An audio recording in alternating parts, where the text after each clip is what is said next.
Зандаа шатар ерөнхий сайдыг оруулаад 20 сайдтай засгийн газар 10 өмнөх засгийн газараас шилжиж орж ирж байна. 38-аас 61 насны 19 сайд харьцангуй залуу. За сэтгэл дундуур байгаа зүйл бол эмэгтэй сайд нарын хоёрхан байна. За Авбекир гэх мэт үндэсний цөөнхөөс бас кабинет оруулж байгаа сайшаалтай. Тэр нэг зүйлийг хэлэхэд энэ бол Монгол төрийн засгийн газар шүү. Монгол улсын засгийн газар шүү. Аль нэг намын хэвгий явах засгийн газар биш шүү. Ажил үйлстэй өсөрхөж биш, жудагтай хандаарай гэж бүр эхнээс нь захиж хэлмээр байна. Очоод баахан бужигнуулаад намчирхаал халаас илгээ хийгээд авах юм бол ялгуурлан гадуурхсан сайдыг онцолж байгаа огцруулна шүү. Эхнээс нь хэлчихэ. Уцаа оролдоод байгаа сайдууд наашаа түр харчих. Өмнөх засгийн газар ардсан нам, ардын нам, хүн намын мөрийн хөтөлбөр 85.9% ижилсэлтэй гэж хэлсэн. Тэгээ энэ мөрийн хөтөлбөр нь үргэлжлээ явах юм байна. Тэгээ энэ мөрийн хөтөлбөрийг үргэлжлүүлээд яг ардсан намын 8 сайдыг хасаад засгаас гаргасан ч гэсэн энэ томилгоогоор орсон хүмүүсийг бид нар бас эрхийг хамгаална шүү. Монгол төрд бол бас хэтэрхий намчрахаасаа илүүтэйгээр энэ бодлого явахын тулд хүмүүсийг битгий ялгуурлан гадуурхаарай гэж хүсье. Хоёрдугаарт түрүүн тэр сайн зориг гişүү хэлээд байна. Хоёрхан сайд л ажилласан бодлого оруулж ирсэн гэдэг. Ийм байж болохгүй шүү. Бас энэ туван сайд эдэргээд бодлогынхаа юмнуудыг оруулсан хүмүүс өндөө байгаа шүү. Манай одон туяа сайд майд гэдэг. Тэгээ энэ бүхнийг нь одоо нэг өнгөрсөн цаг хугацаанд нь зөв дүгнэд үлдээхгүй өнгөрснийх нь араас тэгээд тэгсэн ингэсэн гээд бас зөв буруу юм яриад байх юм бол би ч гэсэн бид нар ч гэсэн бас адилхан улс төр ирж чадсан шүү гэдгийг хэлмээр байна. Ерөнхий сайдаас бол асуух гэж байгаа зүйл нь энэ ёс зүйн шалгуурыг та энэ кабинетта хэр зэрэг тавьж байгаа юм бэ? Нэр цэвэр байдлын шалгуурыг хэр цэвэр тавьж байгаа юм бэ? Энэ хоёр асуултанд хариулт авъя. Бас нэг хүсэлт байна. Монгол улс бол парламентын засаглалтай улс. Парламентын гишүүд бол ард түмнийг төлөөлж байгаа. Гэтэл засгийн газрын гишүүд нь цул алтан тэмдэг зүүдэг. Одоо энд байгаа засгийн газрын гишүүдийн ингэр дээр цул алтан тэмдэг байгаа. Улсын хурлын гишүүд яадаг вэ гэхээр 350 мянган төгрөгийн үнэтэй мөнгөн зүлттэй байд. Тэр нөгөө яаж ийн гэхээр цаагаараа алт мөнгөөр ялгаад засгийн газрын гишүүд нь илүү чухал юм байна гэдэг ойлголтыг төрүүлэх тийм шинжтэй. Тэгэхээр энэ бол бэлэгдэл төдий зүйл биш. Харагдас байдал илэрхийлэмж байгаа юм. Тэм учраас засгийн газрын шинэ гишүүдийг алт биш, үнэт металл биш. Тийм ингэрийн тэмдэг зүйлэх ёстой. За минутаа үргэлжлүүлж авъя шүү. Хоёр сайдаас асуулт асууя. Чин бүрэн. За чин бүрэн сайд бол энэ олон зөвлөл дээр мөнгө сайхан сайдтай маргаж байгааг харсан юм аа. За Эрдэнэ болд гишүүнд 1 минут нэмж өгье. Тэгээ одоо та өөрөө сайд болж байна. Та өөрөөсөө утааны сонсгол өдөртсөн. За улан бэрхшээлийг мэдж байгаа. Урагшаа харж ажиллаарай. Мөнгө сайхан сайдын бас зөвийг аваад өөрөө шинжилгээ зөв хийгээд яваарай гэж хүсье. Яг тэр энэ бол хүний эрхийн асар хүчтэй асуудлууд байгаа. Одоо ингээл наадмын дараа намар хүүтэрн дахиад утааны асуудал чинь болно шүү. Тэр энэ дээр бол бас тэр улсын төсвийн 6% эрүүл мэндэд тэнцвүүлэх ажлыг үе шаттайгаар хийн гэсэн мөрийн хөтөлбөрийг бүр өвхөн хатан араас нь хэрэгжүүлж яваарай гэж хүсэж байна.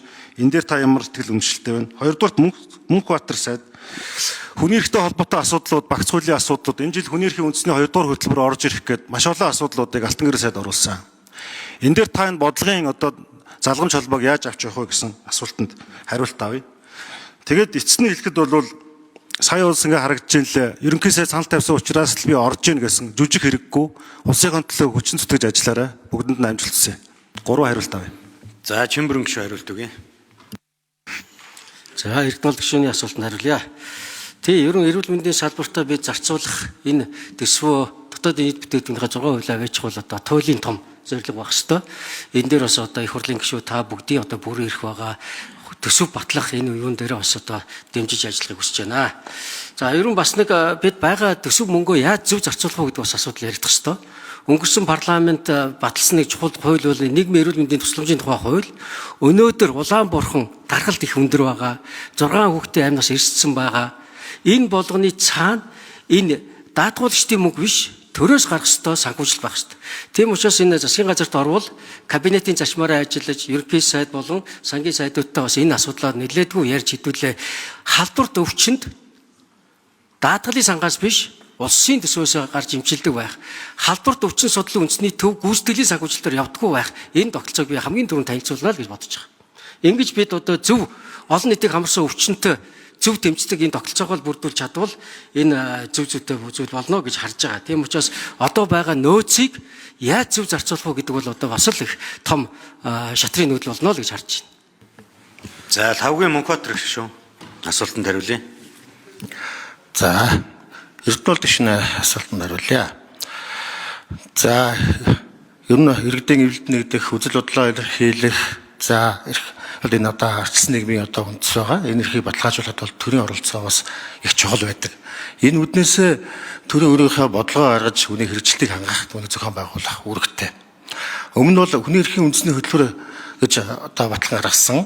За энэ боловсруулалтын бол одоо анх чимэд багш одоо оролцож үүний ажлын ялбаа хууль зүйн дотоод хэргийн яам дээр одоо ажиллаж энэ одоо хэрэгжилтийг хангаж ажилласан. Энэ бол тодорхой үр дүнд хүрсэн юм байна.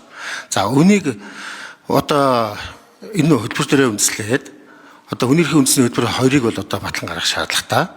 За энийг харин одоо өнөөгийн нийгмийн тулгамдж байгаа асуудал, хүний эрхийг хангахтай холбоотой, замун олон улсын одоо сайн ажлуудын туршлага эдгээр зүйлүүдийг нэгтгэхэд одоо боловсруулж хэрэгжүүлэх ажлыг болны даруй одоо боловсруулж оруулах шаардлага байгаа гэж одоо харж байгаа юм.